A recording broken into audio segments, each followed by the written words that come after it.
how my cousin and I got a photographer locked up for revenge porn.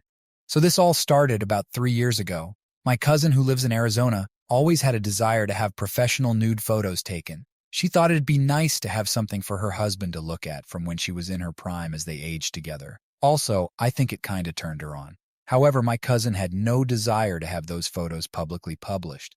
After a few years of chewing on this idea, she decided she was going to do it. She went out looking for a photographer. She had a tight budget and ended up going with this one man who quoted her $300 for a 1-hour photo shoot. He didn't mind taking nude pictures of her. However, she asked him if he had any agreement or something that would keep those photos confidential. He said he did not. She asked him if she wrote up an agreement basically stating the photos he takes of her cannot be saved on any of his devices, and the SD card needs to be given to her, and that she should be the only person with a copy of the photos, and if he'd agree to that. His only request was that she buy the SD card herself, so she agreed. He sent her what kind of SD card she should buy, and she bought it. She also wrote up an agreement in which the following was agreed upon and signed. Photo shoot was to last 1 hour. He would be paid $300. He would edit 6 pictures of her choosing, airbrushing and making her look better, etc. He would also print those 6 photos. She would supply the SD card. He would also delete any photos of her from any device he has. The photos he takes of her, after he's done, should not be saved to any device he owns, and the only copy should be on the SD card when he gives her the SD card. He is not allowed to share those photos with anyone for any reason, and those photos belong to her only. Agreement was signed. A photo shoot happened, photos were edited, and she got her SD card. All things well and good. My cousin figured that was that. Obviously, we all know this isn't the end, but just the start.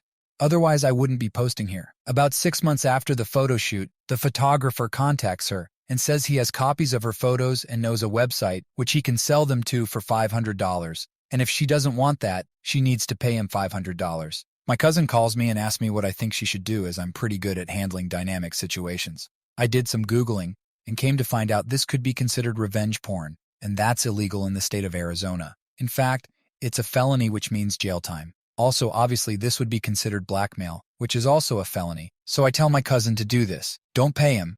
If you pay him once, there's nothing stopping him from trying to get you to pay again. Remind him that you are both in the state of Arizona and that it's a felony to distribute revenge porn. Remind him that you had a signed agreement that he would not save or publish anywhere the photos he took of her. Remind him if he publishes your photos, you will post him on blast throughout the social media world. She said thanks. I thought this was the end of that story, but about 6 months later, I'm on Reddit. On my porn Reddit account. I have a Reddit account I only use to subscribe to porn subreddits to keep my main account clear of porn, and I'm whacking off, and I'm in one of the subs when I click on a picture, and bam, my schlong goes limp. I'm staring at my cousin in a very seductive pose. I knew she was my cousin, 'cause you could see the tattoo of her son's name and birthday. It was a complicated feeling. At first I was annoyed that my whack-off session was ruined by running across a picture of my cousin, and then it dawned on me. The photographer didn't listen to her and must have published her photos anyway. So now things get more awkward, 'cause now I have to call my cousin and tell her how I found her nude photos as I was masturbating. Not a conversation anyone would like to have with a blood relative, but she had to know. So I called my cousin and informed her of what I saw. I sent her the links. I went to the local Facebook groups and left nasty reviews for him. My cousin didn't want her name out there saying nude photos exist, so people could go out and find them. I then Googled how to DMCA and sent in DMCA notices to the sites I could find that were hosting her photos. I also did a reverse image search and DMCA those as well. I taught my cousin how to do this herself. FYI, DMCA works, and none of the sites even argued with us. At this point, someone private messaged me an attorney's number. They tell me this attorney was an advisor to the revenge porn law bill that Arizona passed, and that we should call the attorney. So I did. I explained the story to the attorney. I left out my whacking off bit as I didn't feel that was relevant. The attorney then explained to me because I wasn't the victim, he couldn't really do anything until the victim contacted him herself. So I went to my cousin, told her about this attorney and how she should go speak to the attorney. Now my cousin has a flaw in her personality. She's very quick to forgive. I tried my best to persuade her, but she said she felt the nasty reviews we had left and spreading the news was enough. Another 6 months pass.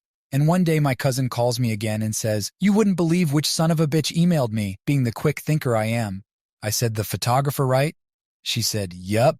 And I said, "So how much money is he asking for now?" She said he's asking for $10,000 to delete her photos and as compensation for the damages we caused to his business. Apparently, people don't want to hire a photographer who publishes people's photographs that they paid him to take without their permission. I told it was time to call the attorney. She agreed. Let's skip ahead a year. Apparently, said photographer had plenty of money to fight a legal battle. At the long end of the story, my cousin got him convicted for blackmail and revenge porn, plus successfully sued him and got a civil judgment for a hefty sum of money. He's currently serving 3 years in an Arizona state prison. Granted, after she got her civil judgment, he had basically sold everything he had trying to stay out of jail, so it's unlikely she will ever be able to collect. But basically, his future earnings now belong to her as I understand it.